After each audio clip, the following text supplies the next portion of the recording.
নারে তাকবীর, নারে তাকবীর, ইনকিলাব ইনকিলাব। আমি বিশেষভাবে উল্লেখ করতে চাই, এখানে উপস্থিত আছেন চট্টগ্রাম মেডিকেল কলেজ হসপিটালের সম্মানিত director brigadier general Mohammad Taslim Uddin সাহেব, এবং উপস্থিত আছেন অত্র প্রতিষ্ঠান অর্থাৎ চট্টগ্রাম মেডিকেল কলেজের সম্মানিত অধ্যক্ষ জনাব প্রফেসর ডাক্তার মোহাম্মদ জসিম উদ্দিন। তারা উভয় এখানে উপস্থিত আছেন, সেই সাথে তাদের সহকর্মীবৃন্দ, সম্মানিত শিক্ষকবৃন্দ এবং আমার প্রাণপ্রিয় শিক্ষার্থীরা।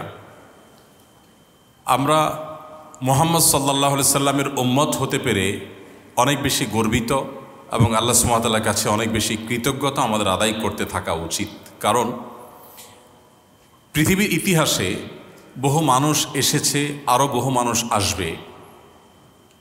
মুহাম্মদ সাল্লাল্লাহু আলাইহি সাল্লাম এমন মানুষ যে তার চাইতে জনপ্রিয়, তার চাইতে বেশি মানুষের ভালোবাসা পৃথিবীতে পেয়েছেন এমন আরেকজন মানুষ পৃথিবীতে আপনি খুঁজে বের করতে পারবেন না। শুধু তাকে ভালোবেসে তার নামে নিজের সন্তানকে নামকরণ করার যে রেকর্ড, এটা পৃথিবীর ইতিহাসে আরেকজন মানুষের বেলা আপনি দেখাতে পারবেন না।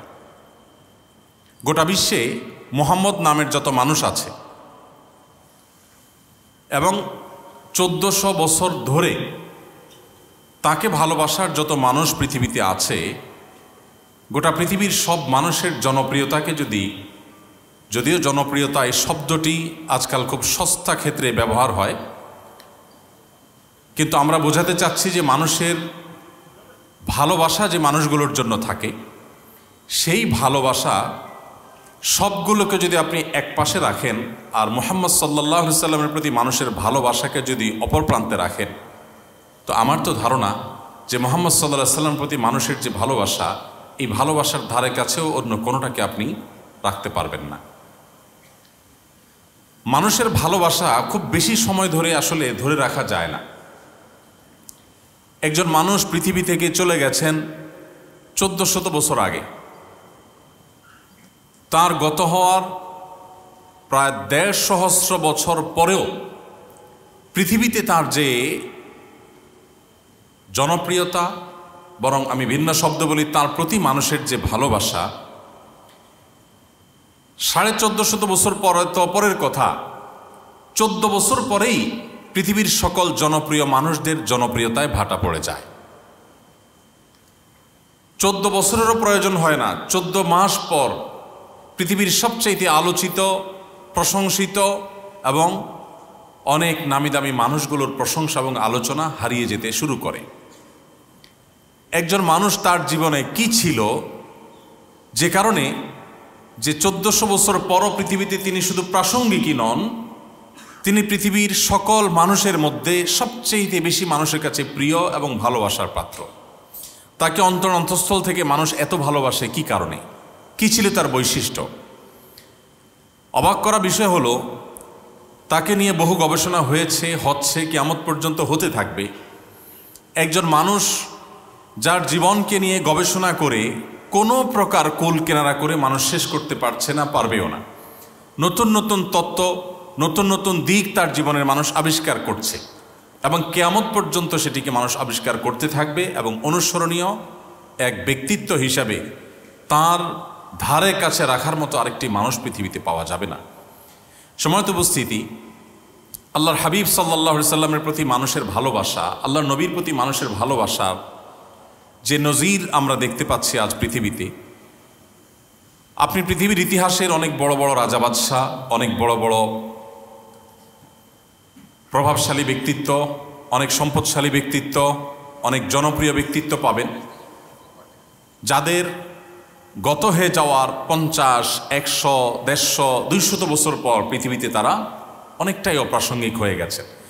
তাদের 14 গোষ্ঠীর নাম ধরে কেউ যদি গালিগালাজও করে, কারোর কষ্ট হবে না।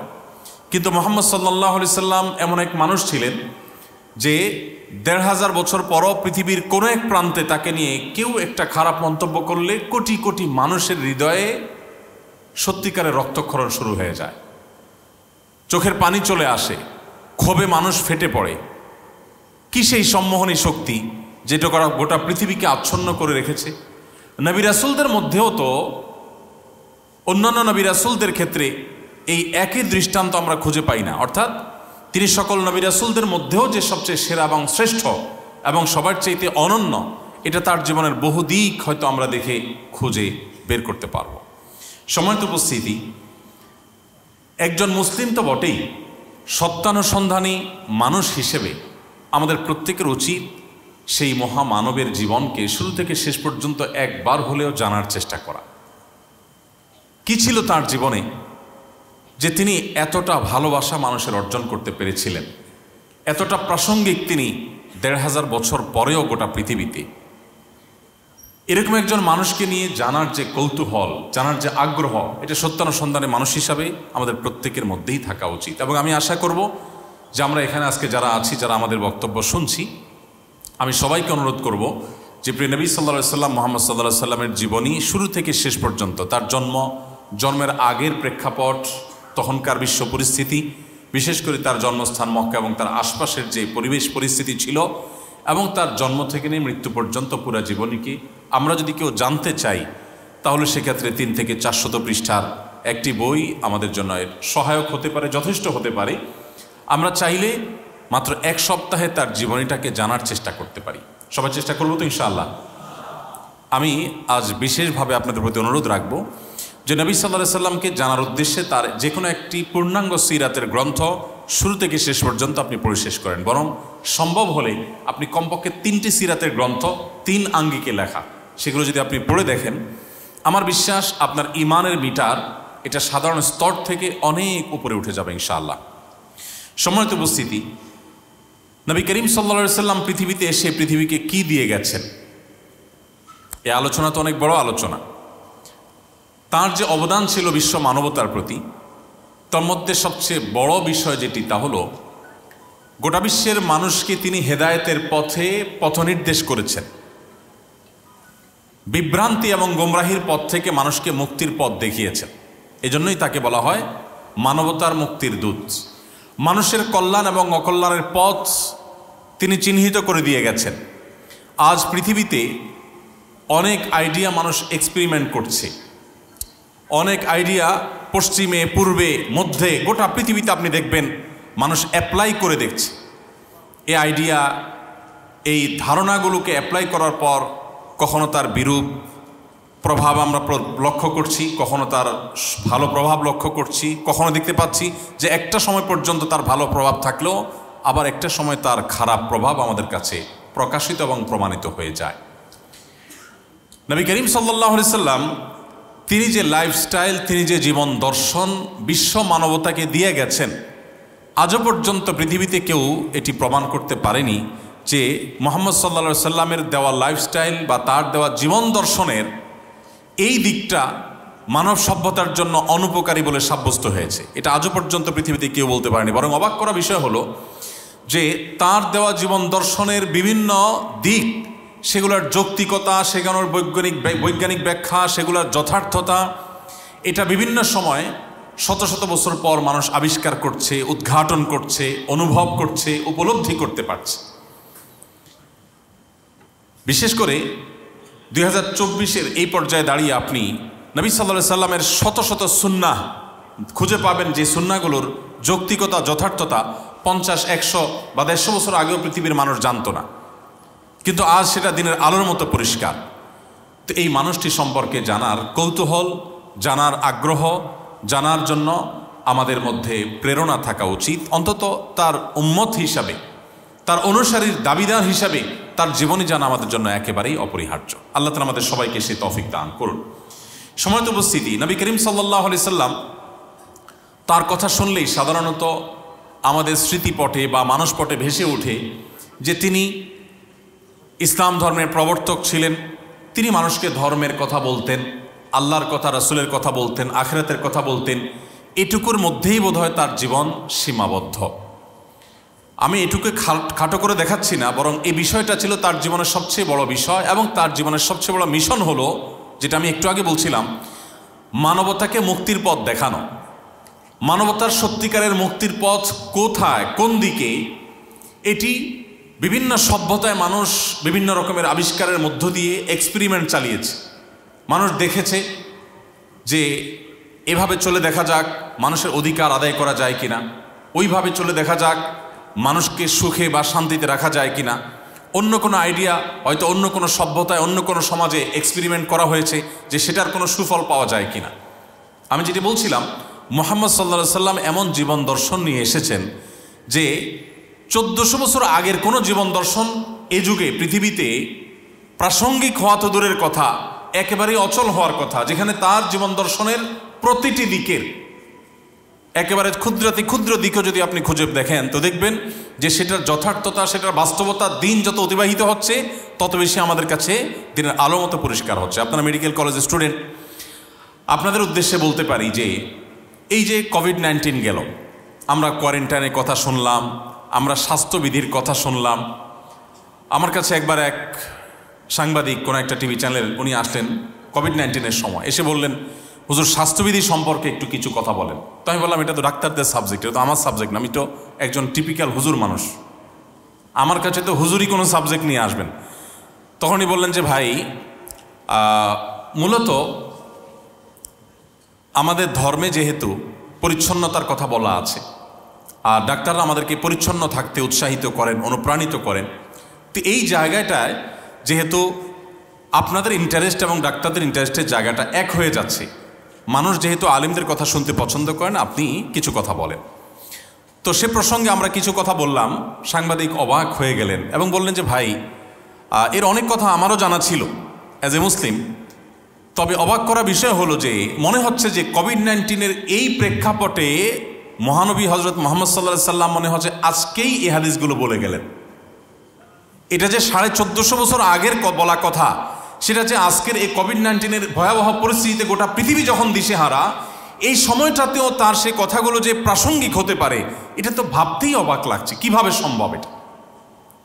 পৃথিবীতে আপনি এমন মানুষ খুব কমই দেখাতে পারবেন যে মানুষ 500, 700, 800, 1000 বছর আগে কোনো কথা বলে গেছেন আর সেটা আজ একেবারে দিনের আলোর মতো মনে হবে, জলজল, একেবারে আজকের সঙ্গে খুবই প্রাসঙ্গিক, আজকের সময়ের সাথে সে কথা সামঞ্জস্যতা খুঁজে পাবেন, এরকম কথা খুব বেশি দেখানো যাবে না। 500, 700, 1000 বছর তো পরের কথা, 200 বছর আগের যে শিলালিপি পাওয়া যায়, 300 বছর আগের যে সমস্ত শিলালিপি পাওয়া যায়, আমাদের এই ভারতবর্ষে যারা শাসন করেছেন সেই মোগলদের আমলের লেখা যে শিলালিপি পাওয়া যায়, আপনি যদি সৌদি আরবে চলে যান, মাদায়েন সালেহ পাবেন, পৃথিবীর ইতিহাসের সবচেয়ে প্রাচীনতম সভ্যতার যে স্মৃতি পাওয়া যায় জর্ডানে বা মিডিল ইস্টের কোনো কোনো জায়গায়, সেখানকার শিলালিপিগুলোকে উদ্ধার করে ইংরেজিতে বা সেখানকার স্থানীয় ভাষায় আরবিতে যে লেখা আছে, সে সমস্ত লেখা পড়লে বোঝা যাবে যে কেমন যেন একটু ভিন্ন ভিন্ন, আমাদের এখনকার ভাষার সাথে যায় না। এত দূরে যাওয়া লাগবে না, আপনি আমাদের দেশেই 200-300 বছর আগের কোনো পুরাকীর্তিতে কোনো লেখা থাকলে সেই লেখাকে আপনি যদি মিলান, কোনো চিঠি থাকলে, সেই পুরাতন যুগের কোনো চিঠি জাদুঘরে থাকলে সেটার ভাষাকে যদি আপনি মেলান, আপনি দেখবেন যে আজকের ভাষার সাথে যায় না, কেমন জানি একটা ভিন্ন ভিন্ন ভাব, সেকেলে সেকেলে ভাব, অনেক আগের, মনে হয় যে অচল, এখন আর চলে না। কিন্তু আপনি যদি আরবি ভাষা সম্পর্কে প্রাথমিক ধারণা নেন, আপনাকে গভীর পাণ্ডিত্য অর্জন করতে হবে না। এখানে অনেকে আছেন যারা মাদ্রাসা ব্যাকগ্রাউন্ডের, আপনারা পড়াশোনা করেছেন, আরবি ভাষা সম্পর্কে আপনি একেবারে প্রাইমারি ধারণা যদি আপনি নেন, আপনি বিস্মিত হতে বাধ্য। মহানবী হযরত মুহাম্মদ সাল্লাল্লাহু আলাইহি সাল্লামের 1500 বছর আগে বলা কথাগুলো, যেগুলো হাদিস আকারে সংরক্ষিত আছে, সেই কথাগুলো আজকের আরবি ভাষার সাথে যদি আপনি মিলান, কম্পেয়ার করেন, আপনার কাছে একটুও মনে হবে না যে এই কথা 100 বা 200 বছর আগের পৃথিবীতে কেউ বলেছে। আল্লাহর শপথ করে বলছি যে এটি মিরাকল ছাড়া এটি স্বাভাবিকভাবে কোনোদিনই সম্ভবপর হয় না। সম্মানিত উপস্থিতি, মুহাম্মদ সাল্লাল্লাহু আলাইহি সাল্লামের জীবনী নিয়ে যদি আমরা আলোকপাত করি, তো একটা কথা বলে দিতে পারি, আল্লাহর সৃষ্টি জগতের সবচেয়ে বড় বিস্ময়ের নাম হলো মুহাম্মদ সাল্লাল্লাহু আলাইহি ওয়াসাল্লাম। সৃষ্টি জগতের সবচেয়ে বড় বিস্ময়ের নাম হলো আল্লাহ রাসূল সাল্লাল্লাহু আলাইহি ওয়াসাল্লাম। দেখুন, আমি এই কথাটি বিভিন্ন জায়গায় রিপিট করার চেষ্টা করি। একজন মানুষ পৃথিবীতে এসেছেন বিপদ মাথায় করে। পৃথিবীতে যখন এসেছেন, অর্থাৎ পৃথিবীর আলো যেদিন তিনি প্রথম দেখেছেন, মায়ের গর্ভ থেকে যেদিন ভূমিষ্ঠ হলেন, সেদিন কিন্তু তিনি ইয়েতিম হয়েই পৃথিবীতে এসেছেন, অর্থাৎ মাতৃগর্ভে থাকা অবস্থাতেই বাবাকে হারিয়েছেন। দুনিয়ার আলো দেখার আগেই বিপদ মাথায়, দুনিয়ার আলো দেখার পরপরই তার মমতাময়ী মাকে হারিয়েছে। মায়ের বুকের দুধটুকু খাওয়ার সৌভাগ্য তার জীবনে হয়নি। মা এবং বাবা উভয়কে হারানো এই দুধের শিশু দাদা আব্দুল মুত্তালেবের পরিচর্যায়, তার তত্ত্বাবধানে যখন বড় হতে লাগলেন, মক্কার সবচেয়ে প্রভাবশালী নেতা আব্দুল মুত্তালেবের ছত্র ছায়ায় যখন সম্ভ্রান্ত পরিবারের শিশু হিসেবে বেড়ে উঠতে লাগলেন, সামান্য একটু বেড়ে উঠতে না উঠতেই আল্লাহ রাব্বুল আলামিন দাদা আব্দুল মুত্তালেবকেও নিয়ে গেলেন। এরপর তার সবচেয়ে বড় আশ্রয়দাতা এবং সবচেয়ে বড় অবলম্বন হলেন দুজন, একজন ঘরের ভেতরে আরেকজন ঘরের বাহিরে। ঘরের ভেতরে অবলম্বন হলেন খাদিজা রাদিয়াল্লাহু তাআলা আনহা, তার সহধর্মিণী, আমাদের মা উম্মুল মুমিনিন। আর বাহিরে ছিলেন কে? চাচা আবু তালেব।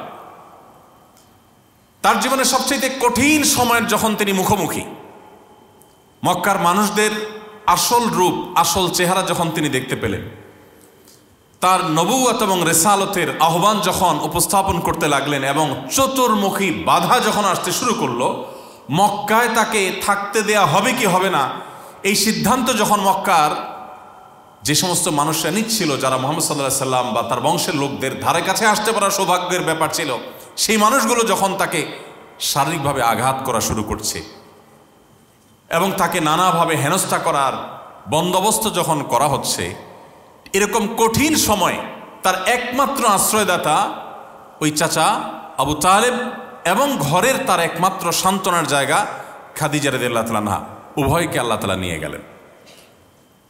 আপনি চিন্তা করেন, বিপদ মাথায় করে দুনিয়াতে এলেন, দুনিয়ার আলো দেখতে না দেখতে মায়ের মৃত্যু, দাদার মৃত্যু, চাচার মৃত্যু, একমাত্র নিজের আশ্রয়দাতা এবং সান্ত্বনাদাতা স্ত্রী খাদিজা রাদিয়াল্লাহু তাআলা আনহার মৃত্যু।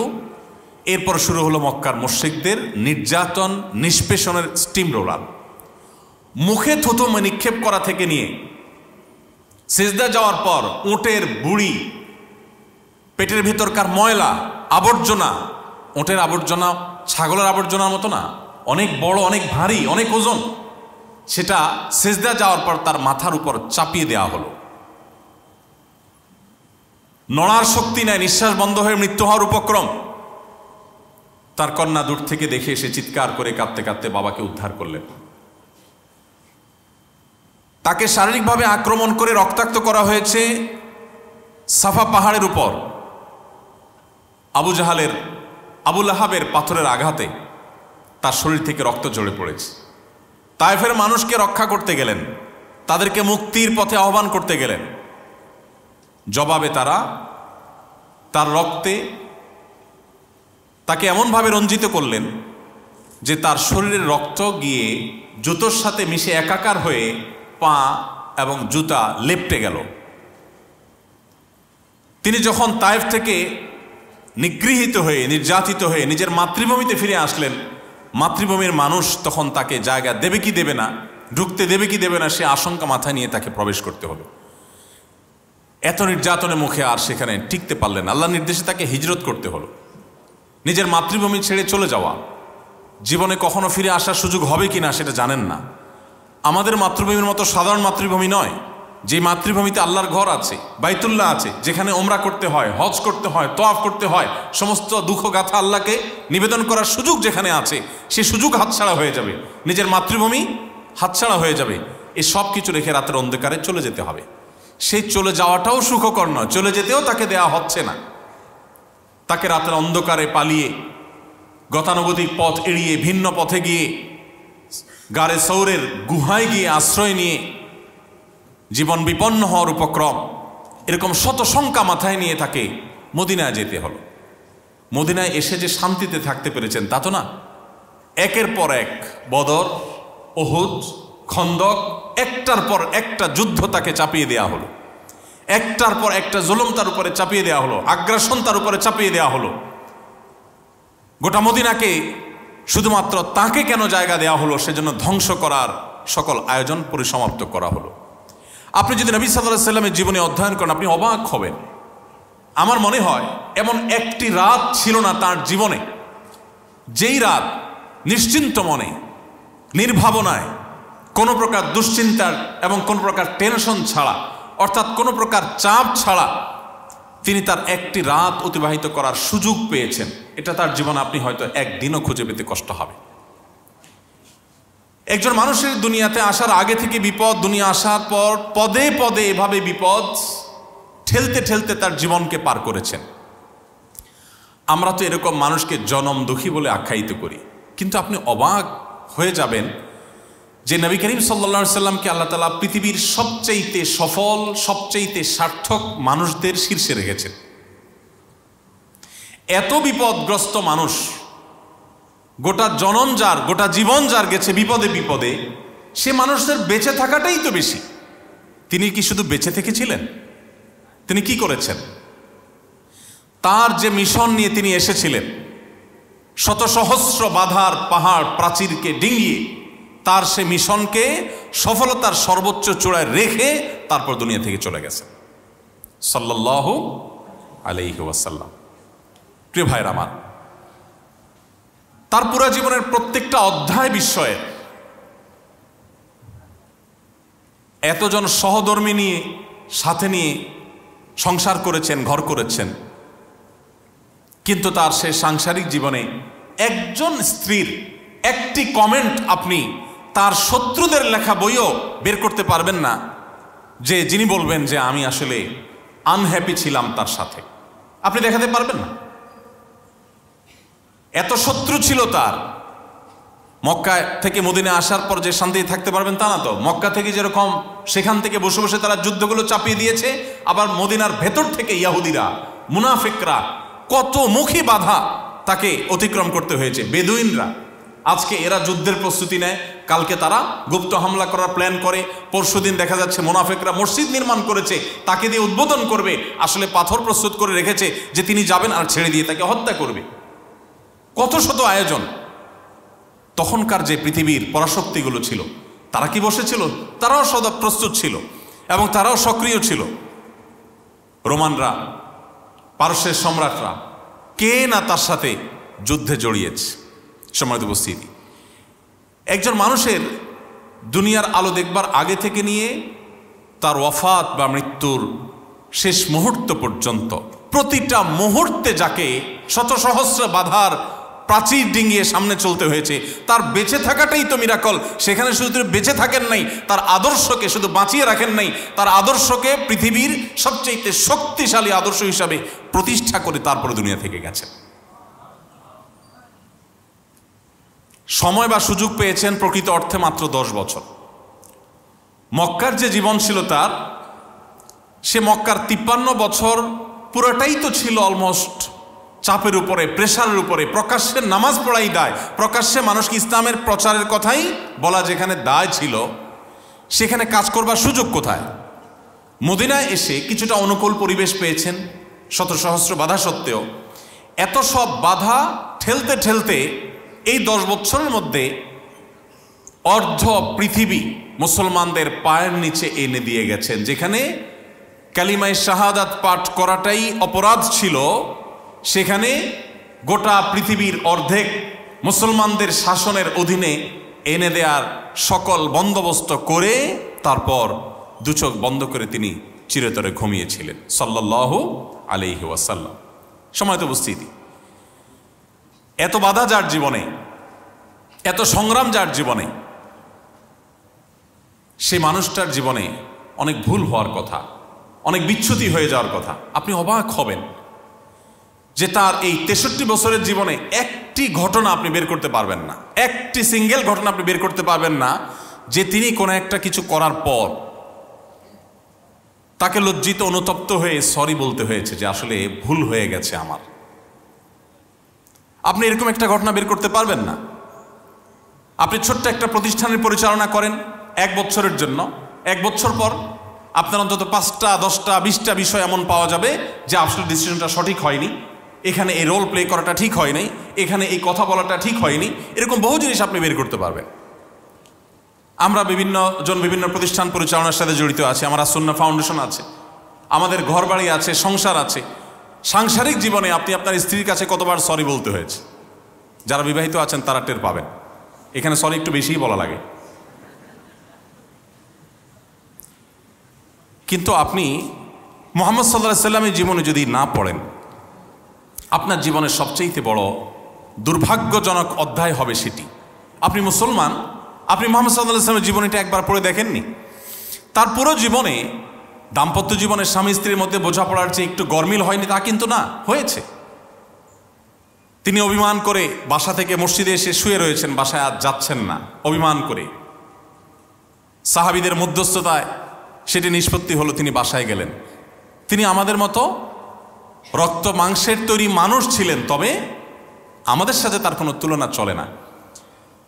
তার স্ত্রীদের মধ্যেও পরস্পর একাধিক স্ত্রী থাকলে যা হয়, মনোমালিন্য, প্রতিযোগিতা, এগুলো সবই ছিল। এবং প্রতিযোগিতার লেভেল এ পর্যন্ত হয়েছে যে একজন স্ত্রী নবী সাল্লাল্লাহু আলাইহি সাল্লাম তার ঘরে তিনি যেদিন থাকার কথা পালা হিসাবে, ওই দিন আরেকজন স্ত্রী বাটিতে করে একটু খাবার প্রস্তুত করে নবীজির জন্য পাঠিয়েছেন, যে আজকে আমার পালা যেদিন থাকতো সেদিন তো আমি খাওয়াতাম, বাট আরেকজনের পালা তিনি খাওয়াবেন, আমি পাশাপাশি একটু কিছু একটা দিয়ে শেয়ার করলাম। যার ঘরে আসছে তিনি দেখে খুব স্বাভাবিকভাবে সতীনের ঘর থেকে খাবার এসেছে, আজকে আমার ঘরে থাকার দিন, আমি নবীজিকে আমার মন মতো খাওয়াবো, আরেকজন সেটা পাঠিয়ে সে ভালো হওয়ার চেষ্টা করছে, এটা তো সহ্য করা যায় না। বাটি ধরে ছুঁড়ে ফেলে দিলেন, খাবার পড়ে গেল, বাটি দুই টুকরা হয়ে গেল। নবী করিম সাল্লাল্লাহু আলাইহি সাল্লাম দৃশ্যটা দেখার পর তিনি ঘর থেকে বের হয়ে বাটির ভাঙা অংশগুলো কুড়িয়ে আনলেন। একই রকম আরেকটা অবিকল একই রকম আরেকটা বাটি বাসায় ছিল, সে বাটিটা বের করে যে কাজের মেয়ে খাবারটা নিয়ে আসছে তার হাতে দিয়ে বললেন, যাও দিয়ে আসো। ইশারা ইঙ্গিতটা এমন ছিল যে সেখানে গিয়ে কোনো কথা বলবে না, যাতে কোনো ভেজাল আবার না লাগে। চলে গেলেন সে বাটি নিয়ে। এ হাদিস, যত হাদিস গ্রন্থে এ হাদিসটি বর্ণিত হয়েছে, এ হাদিসের কোনো অংশে আমি অন্তত পাইনি, আপনারা কেউ পেয়েছেন কিনা জানি না, যে নবী সাল্লাল্লাহু আলাইহি সাল্লাম এই ঘটনার পরে কোনো রিয়্যাক্ট করেছেন। আমরা যদি হতাম, আপনি খুব ভালো স্বামী, খুব ভালো পুরুষ, আপনার স্ত্রী আপনার উপরে খুবই হ্যাপি, সন্তুষ্ট, সব দিক থেকে আপনি ওকে, এরকম একজন যদি ফেরেশতা সুলভ মানুষও এই সমাজে কল্পনা করা যায়, তিনি কমপক্ষে এইটুকু কথা বলতেন, বলতেন কিনা বলেন? মানে এইটুকু কথাও বলবে না, এটা তো কল্পনাও করা যায় না। কিন্তু আপনি অবাক হবেন, নবী করিম সাল্লাল্লাহু আলাইহি সাল্লাম একটি শব্দ ব্যবহার করেন। কেন করেননি? কারণ স্ত্রীর এখন রাগ চরমে, এই মুহূর্তে কোনো কিছু বলে যুদ্ধ বাঁধিয়ে দেওয়ার কোনো মানে হতে পারে না। নবী করিম সাল্লাল্লাহু আলাইহি সাল্লামের পারিবারিক জীবন বলেন, তার রাজনৈতিক জীবন বলেন, তার সামরিক জীবন বলেন, তার ব্যক্তিগত জীবন বলেন, তার শৈশব বলেন, তার যৌবন বলেন, তার বার্ধক্য বলেন, শাসক মুহাম্মদ সাল্লাল্লাহু আলাইহি সাল্লামের কথা বলেন, বাবা মুহাম্মদ সাল্লাল্লাহু আলাইহি সাল্লামের কথা বলেন, এবং নেতা মুহাম্মদ সাল্লাল্লাহু আলাইহি সাল্লামের কথা বলেন। আপনি তার জীবনের এক একটা অধ্যায় নিয়ে যদি পড়াশোনা করেন, আপনি ঘাটেন, আল্লাহর শপথ করে বলছি, আপনার ইমানের মিটার এমন তরতর করে বাড়বে যে আপনি যেই লেভেলের ইমানদার আছেন সেখান থেকে আপনি নিজেকে অন্য জগতের বাসিন্দা মনে করবেন। দুর্ভাগ্যজনক বিষয় হলো, আমরা মুসলমানরা মুহাম্মদ সাল্লাল্লাহু আলাইহি সাল্লামকে জানার প্রতি আমাদের তেমন কোনো আগ্রহ নেই। আপনারা সবাই শিক্ষিত মানুষ, আপনারা জাতির কর্ণধার, আপনারা মানব সেবার অনেক অনেক ভালো ভালো জায়গায় আপনারা চলে যাবেন হয়তো ইনশাআল্লাহ। আমি আপনাদেরকে আবারও আকুল আবেদন রাখতে চাই যে আপনার জীবনে আর কিছু পড়েন বা না পড়েন, আল্লাহর হাবিব সাল্লাল্লাহু আলাইহি সাল্লামের পুরো জীবনী গ্রন্থ, সম্ভব হলে 3টি জীবনী গ্রন্থ আপনি সিলেক্ট করে, একটি হতে পারে রাহিকুল মাখতুম, ভারতবর্ষের একজন লেখক সফির ওমর রহমতুল্লাহ আলাইহির লেখা, যেটা মক্কা থেকে সিরাত এর বইয়ের উপরে যে কম্পিটিশন হয়েছে তার উপরে প্রথম স্থান অধিকার করেছে এবং গোটা বিশ্বে জনপ্রিয় সিরাত গ্রন্থগুলোর একটি, সেটি পড়তে পারেন। সেই সাথে ডক্টর আলী সাল্লাবি আপনার মিশরের একজন বিশ্ববিখ্যাত একজন ইতিহাসবিদ, সমকালীন বিশ্বের সবচাইতে পপুলার মুসলিম ইতিহাসবিদদের একজন, তার লেখা বই পড়তে পারেন। সৈয়দ আবুল হাসান আলী আন-নদভী রহমতুল্লাহ আলাইহের যে নবী রহমত বইটি আছে আমাদের ইসলামী ফাউন্ডেশন থেকে, প্রকাশিত হয়েছে তার অনুবাদ, সেটি পড়তে পারেন। আরও বিভিন্ন প্রতিষ্ঠান থেকে প্রকাশিত হয়েছে। এরকম আরও বহু সিরাত গ্রন্থ আছে। আপনি কমপক্ষে 3টি সিরাত গ্রন্থ পড়েন। আমার জীবনে কোরআনে কারিম এবং সিরাত গ্রন্থ যতবার পড়ার সুযোগ হয়েছে, যত অক্ষরে অক্ষরে লাইনে লাইনে পড়ার সুযোগ হয়েছে, এটি আমার জীবনে আর কোনো বই পড়ার সুযোগ হয়নি। এবং এখনও আমি নিয়ম করে সবসময় নবী করিম সাল্লাল্লাহু আলাইহি ওয়াসাল্লাম সিরাতের বই পড়ার চেষ্টা করি। এবং একই বই রাহিকুল মাকতুম আমার জীবনে যে কত শতবার পড়েছি আমি মনে হয় গুণে শেষ করতে পারবো না। আমার নিয়মিত পাঠ্য তালিকার মধ্যে রাহিকুল মাকতুম এবং এরকম আরও সিরাত গ্রন্থগুলো, একই বই আপনি বারবার পড়েন, বারবার নতুন নতুন ফিল আপনি অনুভব করবেন। আল্লাহ তাআলা আমাদের সবাইকে প্রিয় নবী সাল্লাল্লাহু আলাইহি ওয়াসাল্লামের রঙে রঙিন হওয়ার তৌফিক দান করুন। সম্মানিত উপস্থিতি, আজ আপনি মানবতার কথা শুনেন, চারপাশে অনেক মানবতার কথা শুনবেন, মানব অধিকারের কথা শুনবেন।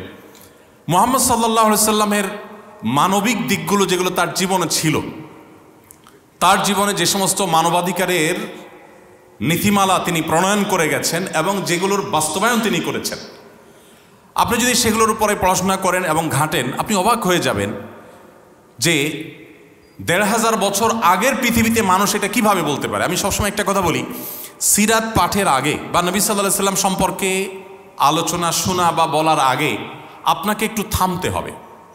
আপনি কয়েক সেকেন্ডের জন্য চেষ্টা করতে হবে কল্পনার জগতে ১৫০০ বছর আগের পৃথিবীতে ফিরে যাওয়ার। তারপর আপনি তার জীবনী পাঠ করা শুরু করবেন। তাহলে আপনি উপলব্ধি করতে পারবেন তার জীবনীর যে সমস্ত গুরুত্বপূর্ণ দিক আছে সেগুলো আমাদের জন্য কত বেশি তাৎপর্যপূর্ণ, এবং কম্পেয়ার করতে আপনার সুবিধা হবে। যেমন আজ শিক্ষার কথা আমরা সবাই বলি, শিক্ষার গুরুত্ব একজন রিক্সা চালক, একজন দিনমজুর, একজন খেটে খাওয়া শ্রমিক, একজন সাধারণ মানুষ, একজন অশিক্ষিত মানুষও বুঝেন যে শিক্ষা আজ খুবই গুরুত্বপূর্ণ একটা বিষয়। কিন্তু আপনি যদি ৫০ বছর আগের বাংলাদেশের বাস্তবতার কথা চিন্তা করেন, আমাদের বয়স তো খুব বেশি না, এখানে স্যারদের, প্রিন্সিপাল স্যার, ডিরেক্টর স্যার, তারা আমার সাথে অনেক বেশি বয়সে সিনিয়র। অনেক স্যাররা আছেন এখানে অনেক সিনিয়র, আমি তাদের সন্তান বা ছোট ভাইয়ের বয়সী। আমি আমার শৈশবে গ্রামীণ পরিবেশে যেহেতু বড় হয়েছে, আমি গ্রামের ছেলে, আমি দেখেছি যে অনেক বাবা মা সন্তানদের খেতে কাজ করাটাকে পড়ালেখা করার চাইতে অনেক দরকারি কাজ মনে করতেন। এখনও হয়তো গ্রামেগঞ্জে খুঁজলে কিছু পাওয়া যাবে। তাহলে ৪০ বছর ৪৫ বছর আগের বাস্তবতা যদি এই হয়, তাহলে ২০০ বছর আগের বাস্তবতা এই দেশে কি ছিল? এভাবে আপনি ১৫০০ বছর আগের সেই আরবের বাস্তবতা যদি চিন্তা করেন, তখন পড়ালেখার মতো একটা বেহুদা কাজ, জ্ঞান অর্জন করার মতো একটা অপ্রয়োজনীয় কাজ, সেই সমাজের মানুষের কাছে একটা হাস্যকর কাজ, আনপ্রোডাক্টিভ একটা কাজ আরেকটা মনে হয়েছিল না। তখন জ্ঞান অর্জন করার চাইতে মানুষের কাছে বেশি গুরুত্বপূর্ণ ছিল পেশি শক্তি কার বেশি। কারো সন্তান হয়েছে, তাকে সব কিছুর আগে কিভাবে সে ঘোড়া চালাবে, কিভাবে সে তীর চালাবে, কিভাবে সে তরবারি চালাবে, কিভাবে সে বল্লম চালাবে, কিভাবে সে যুদ্ধ করবে, কিভাবে সে শারীরিক কসরত করে শক্তিশালী হবে, এই প্রচেষ্টাই ছিল। যুদ্ধ ছাড়া মারামারি, খুনাখুনি, রাহাজানি, দখলদারিত্ব, এগুলো ছাড়া তখন মধ্যপ্রাচ্যের সকল ইসলাম পূর্ব আরবের মানুষের আর কোনো কাজ ছিল না। তাদের কাছে শিক্ষা সবচেয়ে অপ্রয়োজনীয় ছিল। ওই বাস্তবতায় দাঁড়িয়ে আমি এই জন্য বলেছি যে ১৫০০ বছর আগে চলে যেতে হবে আপনাকে। মুহাম্মদ সাল্লাল্লাহু আলাইহি ওয়াসাল্লামকে নিয়ে আপনি যখন অধ্যয়ন করবেন, আপনি ফিরে যেতে হবে যে তিনি কোন বাস্তবতায় কথা বলেছেন। আপনি এখন ২০২৪ সালে এসে জ্ঞান অর্জনের গুরুত্ব অনেক অনুধাবন করেছেন। পয়সা, পড়ালেখা ছাড়া কোনো কিছুই চলে না, গোটা পৃথিবী অচল জ্ঞান ছাড়া, বিজ্ঞান ছাড়া। এই পর্যায়ে দাঁড়িয়ে আপনি জ্ঞান বিজ্ঞানের অনেক ফজিলত, অনেক মর্যাদা, অনেক ওয়াজ, অনেক লেকচার আপনি দিতে পারবেন। কিন্তু ১৫০০ বছর আগে যেই সমাজে জ্ঞানের কোনো ২ পয়সার মূল্য ছিল না, সেই সমাজের মানুষের বুকের উপর দাঁড়িয়ে সর্বপ্রথম নির্দেশ আল্লাহর পক্ষ থেকে যখন আসে, ইকরা বিসমি রাব্বিকাল্লাযী খালাক, তখন বুঝতে আর বাকি থাকে না এটা কোনো মানুষের রচিত কোনো গ্রন্থ না, এটা মানুষের দেয়া কোনো কথা না, এটা মহান আল্লাহর দেয়া কথা। সেই জগদ্দল পাথর বুক থেকে, মানবতার বুক থেকে সরিয়ে শিক্ষার আলো সেখানে জ্বালিয়ে গোটা পৃথিবীর মানুষকে সর্বপ্রথম শিক্ষার সবচেয়ে বেশি গুরুত্ব। নামাজের ব্যাপারেও তখন নির্দেশ আসে নাই, রোজার নির্দেশে তখন আসে নাই, হজ করার নির্দেশও আসে নাই, যাকাত দেওয়ার নির্দেশ আসে নাই, বাবা মার প্রতি সদাচরণের নির্দেশ আসে নাই, প্রতিবেশীর সাথে সদাচরণের নির্দেশ আসে নাই। সব কিছুর আগে সর্বপ্রথম নির্দেশ এসেছে ইকরা বিসমি রাব্বিকাল্লাযী খালাক। আপনার কাছে কি বিষয়টা স্বাভাবিক মনে হয়? 1400-1500 বছর আগে, 1450 বছর আগের পৃথিবীতে একটা সমাজের মানুষকে প্রথম এমন এক নির্দেশ দেওয়া হচ্ছে যে নির্দেশের কোনো গুরুত্ব সমাজের মানুষের কাছে নাই, এবং এটা দিয়েই শুরু করা হচ্ছে। নবী করিম সাল্লাল্লাহু আলাইহি সাল্লাম তিনি তার সেই মানবিক যে মুহাম্মদ সাল্লাল্লাহু আলাইহি সাল্লামের যে রূপ, আমরা নবী মুহাম্মদ সাল্লাল্লাহু আলাইহি সাল্লামকে অনেকে জানি, মানবিক মুহাম্মদ সাল্লাল্লাহু আলাইহি সাল্লামকে আমরা অনেকে জানি না। আমি সবসময় এই কথাটি বলি, আজ মানবাধিকার নিয়ে কথা বলা এটা একটা ফ্যাশনে পরিণত হয়েছে, এটা একটা স্টাইল, এটা বলতে বেশ সুন্দর শোনা যায়, শুনতে বেশ ভালো লাগে। মানবাধিকারের কথা, শ্রমিকের অধিকার, নারীর অধিকার, এগুলো বললেই শরীরের মধ্যে একটা ভাব চলে আসে, তাই না? যে অধিকার নিয়ে কথা বলছে, লোকটা খুব আধুনিক, খুব স্মার্ট, লোকটা খুব সময় সচেতন, লোকটা খুব মানবিক, লোকটা খুব মানবতাবাদী। আপনারা আমার চেয়ে নিশ্চয়ই অনেকে ভালো জেনে থাকবেন, আজ পৃথিবীতে আমাদের দেশেও অনেক মানুষ মানবাধিকারের অনেক সুন্দর সুন্দর সবক শোনায়, বুলি আওড়ায়, কিন্তু এগুলো সবগুলো হলো বিভিন্ন এমবাসি থেকে পাওয়া, বিদেশিদের কাছ থেকে পাওয়া বিভিন্ন প্রজেক্টের টাকা হালাল করার জন্য। জাস্ট বিভিন্ন অধিকার নিয়ে কাজ করবে, অ্যাক্টিভিজম করবে, নানা কাজকাম করবে, এবং সেগুলো দেখিয়ে বিভিন্ন বাজেট তারা সেখান থেকে নিবে। আবার অনেকে আছেন যে আমরা আমাদের মানবিক দিকগুলো জাহির করছি, বিশেষ করে যারা সোশ্যাল অ্যাক্টিভিস্ট, তারা মানবিক কাজগুলো অনেকেই করে থাকেন। এই যে ফেনীতে, লক্ষ্মীপুরে, কুমিল্লাতে যে ভয়াবহ বন্যা মাত্র হয়ে গেল, অনেক মানুষ আছেন যারা কষ্ট করে ঢাকা থেকে, চট্টগ্রাম থেকে অনেক কষ্ট করে গেছেন, সেখানে অনেক কাজ করেছেন। তার দিন শেষে টার্গেট ছিল সেখানে গিয়ে একটা সেলফি তোলা, কিছু লাইক কমেন্টের ব্যবসা করা। এরকম অনেক মানুষ আছে না, যে সেখানে গিয়ে একটা ছবি তোলা, একটা লাইভ করা তার টার্গেট। কিন্তু নবী করিম সাল্লাল্লাহু আলাইহি সাল্লাম যখন মানবাধিকারের কথা বলেছেন, তখন পৃথিবীতে কোনো প্রজেক্টের লোভে কোনো মানুষ মানবাধিকারের কথা বলা তো দূরের কথা, তখন সেই কথাগুলো বলা ছিল সে সমাজে নিজের অস্তিত্বকে হুমকির মধ্যে ফেলে দাও।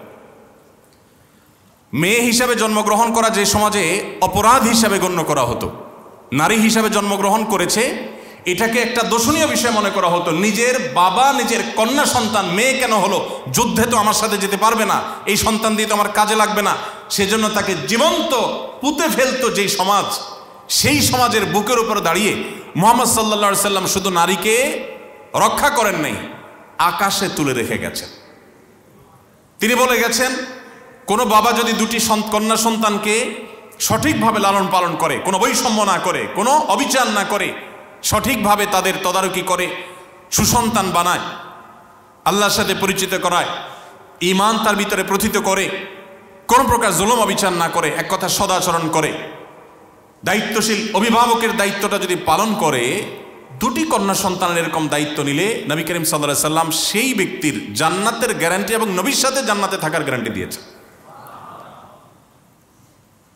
আমি প্রায় কম্পেয়ার করে বলার চেষ্টা করি, এখানে অনেকে আলেমারা আছেন, ওলামা ইকরাম অনেকে আছেন, নবী করিম সাল্লাল্লাহু আলাইহি সাল্লামের হাদিসের ভান্ডার থেকে আপনি একটি হাদিসও খুঁজে পাবেন না যে দুটি কন্যা সন্তানকে লালন পালন করলে এত মর্যাদার কথা আল্লাহ নবী বলেছেন। তার বিপরীতে 1 ডজন ছেলে সন্তান লালন পালন করলে নবী সাল্লাল্লাহু আলাইহি সাল্লাম জান্নাতের বারান্দায় জায়গা থাকবে, এরকম কথা বলেননি। অর্থাৎ মেয়ে হিসাবে জন্মগ্রহণ করার পর তার বাঁচার অধিকার আছে, এই কথা মুহাম্মদ সাল্লাল্লাহু আলাইহি সাল্লাম বলে থামেন নাই। সমাজের সবচেয়ে বেশি সম্মানের সাথে, মর্যাদার সাথে বাঁচার অধিকার তাকে দিয়ে গেছেন। অবাক করা বিষয় হলো, ইমাম মালিক রহমতুল্লাহ আলাইহি বলতেন, আল আম্বিয়া ওয়া আবুল বানাত। নবী সাল্লাল্লাহু আলাইহি সাল্লাম শুধু নীতিবাক্য শুনে, নীতিবাক্য শুনিয়ে বা থিওরি দিয়ে যান নাই। আল্লাহ রাব্বুল আলামিন আমাদের নবী সাল্লাল্লাহু আলাইহি সাল্লামকে বেশ কয়েকটা ছেলে সন্তান দিয়েছেন, কিন্তু তাদের সবাইকে নিয়ে গেছেন কখন? একেবারে শৈশবে, শিশুকালে। তার 4টি কন্যা সন্তান বড় হওয়া পর্যন্ত বেঁচে ছিলেন, স্বাভাবিক জীবনযাপন করেছেন, এবং তারাও ছেলে সন্তানের মা হয়ে দুনিয়া থেকে গেছেন, তারা সবাই কন্যা সন্তান। তিনি কন্যাদের অধিকার, মেয়েদের অধিকারের ব্যাপারে শুধু কথা বলেছেন তা নয়, যেহেতু তার পুরো লাইফটা আল্লাহ রাব্বুল আলামিন, আমাদের সবার জীবনে আল্লাহর কর্তৃক নিয়ন্ত্রিত, আল্লাহ রাব্বুল আলামিন তার হাবিব তার রাসূলের জীবনে, তার সংসারে, তার ঘরে ছেলে সন্তান রাখেনি নেই, যেগুলোকে বাঁচিয়ে রেখেছেন সবগুলা কন্যা সন্তান। অর্থাৎ মেয়েদের অধিকারের ব্যাপারে শুধু তিনি কথা বলেছেন তা নয়, তার ঘরে সেটার ইমপ্লিমেন্ট তিনি করেছেন এবং বাস্তবায়ন করেছেন। ফাতেমা রাদিয়াল্লাহু তাআলার প্রতি তার যে মমতা, অন্যান্য কন্যা সন্তানদের প্রতি যে মমতা, এগুলো এক একটা নিয়ে 2-4-5 ঘন্টার লেকচার দেওয়া যাবে। ঘন্টাকে ঘন্টা আপনি অধ্যয়ন করে শেষ করতে পারবেন না যে বাবা হিসাবে কি করেছেন। এক ব্যক্তি নবী সাল্লাল্লাহু আলাইহি সাল্লামের কাছে এসেছেন, এসে দেখলেন যে নবী সাল্লাল্লাহু আলাইহি সাল্লাম তার নাতি হাসান এবং হুসাইন রাদিয়াল্লাহু তাআলাকে চুমু দিচ্ছেন, আদর করছেন। তখন সেই সাহাবী অবাক হয়ে বললেন, হে আল্লাহর রাসূল, আমার অনেকগুলো সন্তান আছে, আমি তো এদের কখনো আদর করি নাই। সেই 1500 বছর আগের মানুষের যে কালচার ছিল, সেই কালচারের কথা বলা হচ্ছে, যে এভাবে আদর করার কালচার সে তখনকার মানুষের কাছে ছিল না, মানুষ জানতো না। এমনি আরবরা মানুষ হিসাবে একটু সাধারণত রূঢ় স্বভাবের, নবী রাসূলদের কথা ভিন্ন। সাধারণ আরবদের মধ্যে স্বভাবটা একটু রূঢ় প্রকৃতির হয়ে থাকে। আমি 10 বছর সৌদি আরবে ছিলাম। ইসলামিক অ্যাফেয়ার্স মন্ত্রণালয়ের তরফ থেকে বাংলা ভাষাভাষীদের মধ্যে দাওয়াতি কাজ করা আমার দায়িত্ব ছিল। তো ফ্যামিলি সহ থাকতাম। আমার বাসার সামনে আমি একবার দেখলাম এক সৌদিয়ান যাচ্ছে, তার পেছন দিয়ে তার ছোট বাচ্চারা যাচ্ছে, কত 5-6 বছর বয়স হবে হয়তো। তো বাচ্চাটা বাবার পেছনে দৌড়ে দৌড়ে যাচ্ছে। দৌড়াতে গিয়ে ছোট মানুষ আর ওরা ছোট বাচ্চারাও জুব্বা পরে, লম্বা জুব্বা পরে, তো জুব্বার সাথে প্যাঁচে এসে পড়ে গেল, বেশ জোরে সোরেই পড়লো। তো আমি খেয়াল করলাম অনেক দূর থেকে তার বাবা বাচ্চার কান্নার আওয়াজ শুনে হালকা একটু ঘাড়টা ঘুরায় দেখলেন, দেখে বললেন, ইয়াল্লাহ গুম ইসমুশকিলা খালাস গুম, মানে সমস্যা কি, উঠো হাঁটো আসো। আমি আমার মিসেসকে বললাম যে দেখো তো, এটা কোনো বাঙালি বাবা দ্বারা সম্ভব? আমরা হলে দৌড় দিয়ে চলে যেতাম, আরে বাচ্চারা পড়ে গেছে, তাড়াতাড়ি করে মুছে দিতাম, কোলে নিতাম, বাবা কিছু হয় না, কাঁদে না, থামো, কত কাহিনী করতাম। আর ওই লোকটা আমি দেখলাম, আমার চোখের সামনে দেখা ঘটনা, যে অনেক দূরে বাচ্চাটা পড়ে আছে, কাঁদতেছে, বেশ ব্যথা পাইছে, বলতেছে খালা আসিস মুশকিল আল্লাহ গো, সমস্যা কি, উঠো দাঁড়াও আসো। এটা বলে সে আবার হাঁটা শুরু করছে। বাচ্চাও নিরুপায় দেখছে, আর কি করা, কষ্ট করে উঠে বেচারা হাঁটা শুরু করে দিস। সেই আরবের মানুষ, এটা তো আমি বলছি 10 বছর আগের কথা, আর 1500 বছর আগের বাস্তবতা কি ছিল? ওই ব্যক্তি নবী সাল্লাল্লাহু আলাইহি ওয়াসাল্লাম বলছেন, রাসূলুল্লাহ আমার অনেকগুলো সন্তান আছে, আমি কোনোদিন এদের কপালে এদের গালে কখনো চুমো দিয়ে আদর করে আমি কখনো দেখি নাই। নবী করিম সাল্লাল্লাহু আলাইহি ওয়াসাল্লাম তখন বেশ শক্ত ভাষায় বলেছিলেন, যে ব্যক্তি মানুষের প্রতি দয়া করে না, মায়া করে না, ভালোবাসা দেয় না, স্নেহ দেয় না, মমতা দেয় না, সে ব্যক্তি আল্লাহর পক্ষ থেকে স্নেহ মমতা ভালোবাসা পায় না। নবী করিম সাল্লাল্লাহু আলাইহি ওয়াসাল্লাম কি করেছেন বিশ্ব মানবতার জন্য? নীতিবাক্য বলা বহু মানুষ আপনি পাবেন, থিওরি দেওয়া বহু মানুষ আপনি পাবেন, একটি বিষয় দেখাতে পারবেন না যে মুহাম্মদ সাল্লাল্লাহু আলাইহি ওয়াসাল্লাম শুধু থিওরি দিয়ে গেছেন। তিনি যেগুলো থিওরি দিয়ে গেছেন তার সবগুলো বাস্তবায়ন করে গেছেন। মাত্র ওই যে বললাম, মদিনায় আসার পর 10 বছর স্বাভাবিক জীবনযাপন করার সুযোগ পেয়েছেন, তাও প্রতি বছর যুদ্ধ, এক না একাধিক। প্রতি রাত তাকে টেনশন নিয়ে ঘুমাতে যেতে হতো। এত চাপের মধ্যে, ভেতরের চাপ মদিনার ইহুদিদের, মুনাফিকদের, বাহিরের চাপ মক্কার মুশরিকদের, আর আরো দূরের চাপ রোমানদের, বিভিন্ন অনারব শাসকদের, রাজাদের। এত কিছুর পরও নবী করিম সাল্লাল্লাহু আলাইহি ওয়াসাল্লাম, তাকে আপনি দেখবেন যে তিনি তার এই জীবনে যা বলেছেন তার সবগুলো তিনি ইমপ্লিমেন্ট করে গেছেন, বাস্তবায়ন করে গেছেন সাল্লাল্লাহু আলাইহি ওয়াসাল্লাম। সম্মানিত উপস্থিতি, নবী করিম সাল্লাল্লাহু আলাইহি ওয়াসাল্লামের যে মানবিক দিকগুলো ছিল তার জীবনে, আপনারা একটা ঘটনা সবাই জানেন। যখন তিনি হেরা গুহায় সর্বপ্রথম জিবরিলের সাথে তার সাক্ষাৎ হলো, জিবরিল যখন তাকে 3টা চাপ দিলেন ইকরা বিসমি রাব্বিকাল্লাযী খালাকা বলার আগে, তখন তিনি এতটাই ভড়কে গেলেন। কারণ হেরা গুহায় যারা গিয়েছেন মক্কায় তারা বলতে পারবেন, আমার এখনো উঠার সাহসই হয়নি, অনেকে উঠে মাশাআল্লাহ, এত উপরে, এত এখনো সেখানে নির্জন, কারণ পাহাড়ের চূড়ায় মানুষজন কোত্থেকে থাকবে। আর তখন তো এসব জায়গায় কোনো বসতি ছিল না মানুষের। এরকম নির্জন জায়গায় ফেরেশতা জিবরিলের চাপ, তার সাথে সাক্ষাৎ, এত বিশাল আকার সৃষ্টি, এগুলো দেখে নবী সাল্লাল্লাহু আলাইহি ওয়াসাল্লাম ভড়কে গেছেন। বাসায় এসে তার স্ত্রী খাদিজা রাদিয়াল্লাহু আনহাকে যখন বললেন যে আমাকে চাদর দিয়ে মোড়াও, আমার গায়ে জ্বর এসেছে, আমি ভয় পেয়েছি, আমার জীবন বিপন্ন হওয়ার আশঙ্কা করছি আমি, তখন আব্বাজান খাদিজা রাদিয়াল্লাহু তাআলা কি বলেছিলেন, হাদিসটা আপনারা অনেকেই জানেন। তিনি বলেছেন, কাল্লা লা ইউখজিকাল্লাহু আবাদা, কোশ্চিন কালেও আপনি কখনো চিন্তা করবেন না আল্লাহ আপনাকে কখনো অপমানিত করবেন না, এটা হতে পারে না। কেন? কারণ ইন্নাকা লাতাসিলুর রাহিম, কারণ আপনি আত্মীয়তার বন্ধনগুলোকে সম্পর্কযুক্ত করেন, আপনি আত্মীয়তার সম্পর্কগুলোকে জোড়া দেন। কেউ কারোর আত্মীয়র সাথে সম্পর্ক ছিন্ন করলে আপনি সেখানে গিয়ে জোড়া লাগানোর জন্য ভূমিকা রাখেন। এবং ওয়াতাহমিলুল কাল, আপনি কারোর মাথার বোঝা খুব ভারী হয়ে গেলে তার বোঝাটা আপনি বহন করে দেন। কেউ ঋণের বোঝা জর্জরিত হলে তার ঋণের বোঝাকে হালকা করার জন্য আপনি ভূমিকা রাখেন। ওয়াতাকসিবুল মাদুম, যার কিচ্ছু নেই তাকে আপনি উপার্জন করে দেওয়ার, তার সম্পদ আহরণ করে দেওয়ার, জোগাড় করে দেওয়ার উদ্যোগ আপনি নেন। ওয়াতাকরিদ যায়ফ, আপনি মেহমানের মেহমানদারি করেন। আমরা হয়তো মনে করবো এটা আবার এমন কি বিষয়, মেহমানদারি করে এখন তো কোনো ব্যাপারই না, আমরা তো সবাই মেহমানদারি করি, আমাদের সমাজে এমন কে আছে মেহমানদারি করি না। এই জন্য আমি বললাম আপনাকে নবী সাল্লাল্লাহু আলাইহি সাল্লামকে মূল্যায়ন করতে হলে, তাকে নিয়ে আপনাকে অধ্যয়ন করতে হলে আপনাকে ফিরে যেতে হবে ১৫০ সহস্র বছর আগের পৃথিবীতে, যেই পৃথিবীতে ২-৩ মাসেও অনেক বাসায় মানুষের চুলায় আগুন জ্বলতো না। খোদ নবী করিম সাল্লাল্লাহু আলাইহি সাল্লামের বাসায় ২ মাস ৩ মাসে একবার আগুন জ্বলতো না অনেক সময়। তাহলে কি খেয়ে বেঁচে থাকতেন? ওই যে হয় শুকনা খেজুর আর পানি, এই দুটি ছাড়া তৃতীয় কোনো খাবার ছিল না। মাসকে মাস এভাবে খেয়ে বেঁচে থাকতে হতো। মানুষ খাবার আজকের মতো এত খাবারের কথা কল্পনা করতে পারতো না। সেই জায়গায় সেই সমাজে নবী করিম সাল্লাল্লাহু আলাইহি সাল্লামের কাছে কোনো মেহমান আসলে মেহমানদের খাবার দেওয়ার ক্ষেত্রে তার কোনো কার্পণ্য ছিল না। এবং তার সাহাবীদের বহু ঘটনা আছে যিনি তাদেরকে এমনভাবে গড়েছিলেন যে তারা খুব বেশি মেহমান নওয়াজ ছিলেন, অতিথি পরায়ণ ছিলেন। তো খাদিজা রাদিয়াল্লাহু তাআলা বলেছেন, ওয়াতাকরিদ যায়ফ, আপনি তো খুব অতিথি পরায়ণ, নিজের বাসায় কোনো খাবার না থাকলে অতিথিকে আপনি কখনো না খাইয়ে ছাড়েন না, জোগাড় করেই ছাড়েন। মানুষকে খাওয়ানো সহজ কাজ আজ, কারণ আমার বাসায় অনেক কিছু আছে, সেখান থেকে একটু খাওয়ালাম, কিন্তু আছেই অল্প কিছু, তার আমি না খেয়ে ক্ষুধার্ত থেকে সারা রাত মেহমানকে খাওয়ালাম, এটা সহজ বিষয় না। নবী সাল্লাল্লাহু আলাইহি সাল্লামের জীবনের একটা বড় অংশ এভাবে পার হয়েছে।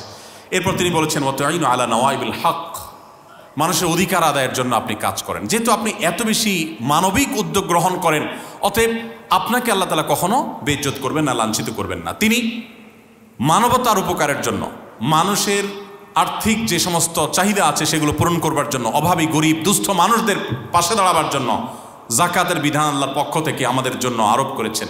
সাদাকা দিয়েছেন, কোরবানি দিয়েছেন, মানত দিয়েছেন, কাফারা দিয়েছেন, এবং বিভিন্ন পশু জবের যে উদ্যোগ হালাল সেটার বিধান দিয়েছেন, ওয়াকফের বিধান দিয়েছেন, ওসিয়তের বিধান দিয়েছেন, দানের বিধান দিয়েছেন, ঋণ দেওয়ার ফজিলত বর্ণনা করেছেন, এবং এতিম গরিব বিধবা তাদের দায়িত্বভার গ্রহণ করার ফজিলত বর্ণনা করেছেন, উৎসাহ দিয়ে গেছেন।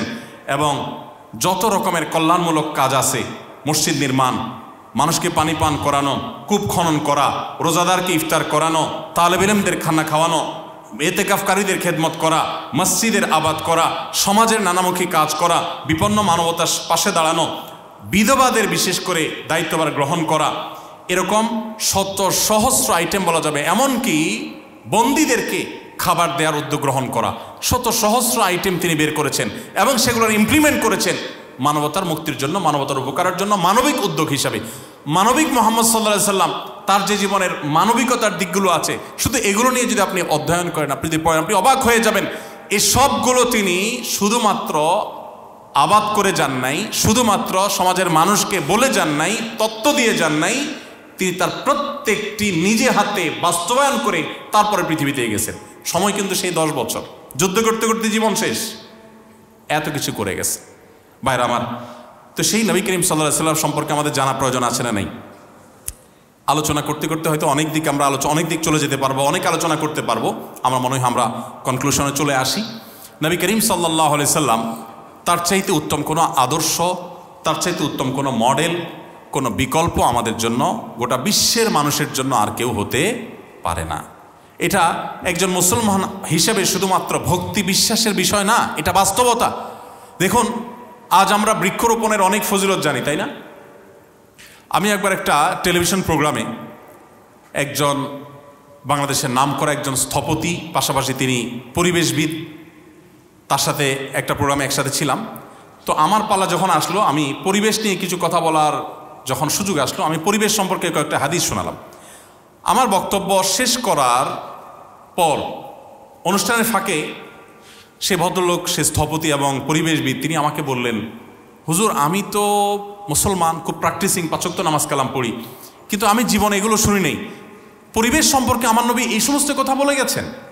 এখন এই পর্যায়ে এসে ফ্যাক্টরি রেভলিউশনের পর যত্রতত্র কলকারখানা করে কালো ধোঁয়ার মাধ্যমে, কলকারখানার বর্জ্যের মাধ্যমে গোটা পৃথিবীকে বাস অযোগ্য করে তোলার পর এখন পৃথিবীর সবচেয়ে বেশি বাজেট হয়ে থাকে পরিবেশের জন্য। গোটা বিশ্বের সব দেশগুলো এখন পরিবেশের জন্য সবচেয়ে বেশি বাজেট দিচ্ছে এবং পরিবেশ নিয়ে সবচেয়ে বেশি তারা কনসার্ন। কিন্তু আপনি চিন্তা করুন তো, ফ্যাক্টরি রেভলিউশন হয়েছে কতদিন হয়েছে? বেশি দিন আগের কথা না। পৃথিবীতে যখন এই কলকারখানা হয় নাই, যখন এগুলোর বর্জ্য, তারপরে ধোঁয়া, কালো ধোঁয়া এবং নানাবিধ কারণে পৃথিবীর পরিবেশ যখন নষ্ট হয়নি, সেই পৃথিবীতে 1450 বছর আগের পৃথিবীতে বৃক্ষরোপণ করার গুরুত্ব বর্ণনা করার কি প্রয়োজন ছিল? অবাক করা ব্যাপার না? এখন বৃক্ষরোপণের গুরুত্ব আমরা বুঝি, তখনকার মানুষ তো বৃক্ষরোপণের বৈজ্ঞানিক উপকারিতাও জানতো না, আবার প্রয়োজনীয়তা এতটা ছিল না, কারণ পরিবেশ নষ্ট হয়নি। সেই পৃথিবীতে তিনি বৃক্ষরোপণ সম্পর্কে যে সমস্ত কথা বলে গেছেন, এখনকার পরিবেশবিদদের জন্মেরও শত সহস্র বছর আগে তিনি যা বলে গেছেন, এখনও পরিবেশবিদরা সেগুলো কল্পনা করতে পারে না। তিনি বলে গেছেন, কারোর হাতে যদি কোনো গাছের চারা থাকে, তিনি রোপণ করতে যাচ্ছেন, আর প্রতিমধ্যে তিনি যদি দেখেন যে ইসরাফিল, যিনি সিংহা ফুৎকার দিয়ে গোটা সৃষ্টি জগৎ ধ্বংসের দায়িত্বে নিয়োজিত, তিনি সে দায়িত্ব পালন করার জন্য প্রস্তুতি নিচ্ছেন, অর্থাৎ আল্লাহর নির্দেশে সুইচ টিপ দিবেন এবং গোটা সৃষ্টি জগৎ ধ্বংস হয়ে যাবে, সে সুইচ টিপ দেওয়া বা সিংহা ফুৎকার দেওয়ার জন্য তিনি প্রস্তুতি নিচ্ছেন।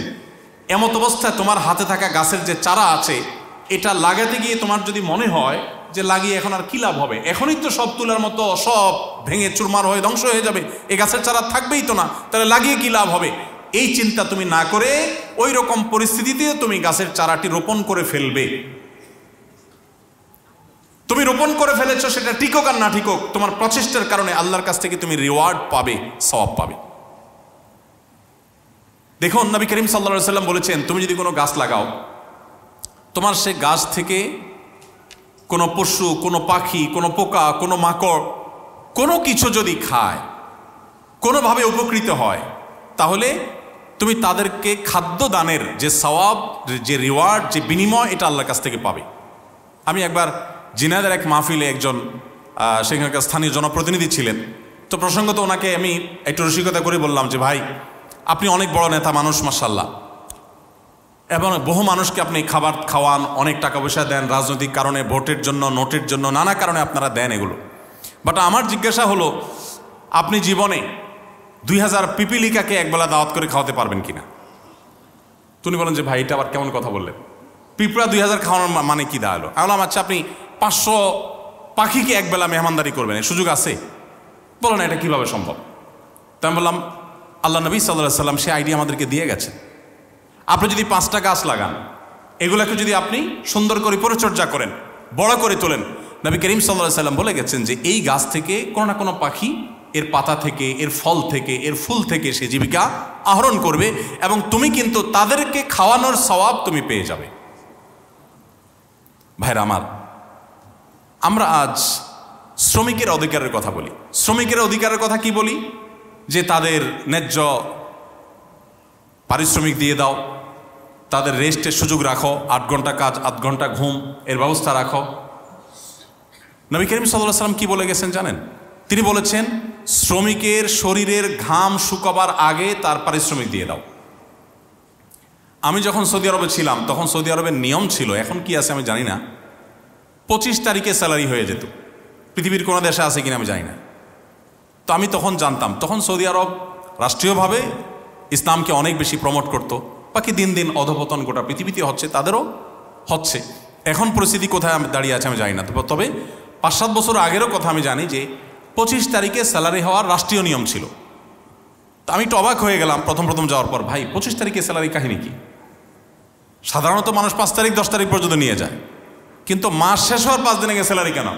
তখন আমি জানতে পারলাম ওই যে নবী সাল্লাল্লাহু আলাইহি সাল্লাম বলে গেছেন ঘাম শুকাবার আগে পারিশ্রমিক দিয়ে দাও, তো মাস শেষ হওয়ার আগে পারিশ্রমিক সেজন্য দেওয়ার সিস্টেম তারা চালু করেছে। শ্রমিকদের জন্য এরকম কথা পৃথিবীতে আজও কোনো শ্রমিকদের অধিকার নিয়ে কাজ করে কোনো ব্যক্তি বা প্রতিষ্ঠান আজও বলতে পারে নাই। আপনি আরও আশ্চর্য হবেন, তিনি বলেছেন তোমরা যা খাও তোমার শ্রমিককে তা খাওয়াও, তোমরা যা নিজেরা পরো তোমার শ্রমিককে তা পরাও।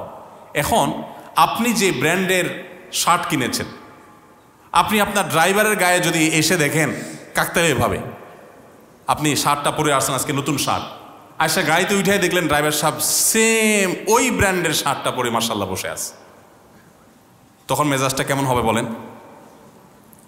সাথে সাথে হয় মনে হবে যে শার্ট খুলে খালি গেঞ্জি গায়ে থাকলে তো ভালো হতো, মান সম্মান একটু টিকতো। আমরা কোথায় দাঁড়িয়ে আছি? সভ্যতার ভেগ ধারণ করলে মানুষ সভ্য হতে পারে নাকি? নবী করিম সাল্লাল্লাহু আলাইহি সাল্লামের আদর্শ ছিল তোমার ড্রাইভার তোমার কাজের লোক তোমার সাথে বসে একই মানের খাবার তাকে তুমি অফার করবে, খাওয়াবে, এটা তোমার কোনো হেজিটেশন হতে পারবে না। দিন শেষে সে তোমার মতো একজন মানুষ, তোমার ভাই, আল্লাহ তাকে অধীনস্থ করেছেন, উল্টাও হতে পারত, তোমাকে তার অধীনস্থ আল্লাহ তাআলা করতে পারতেন।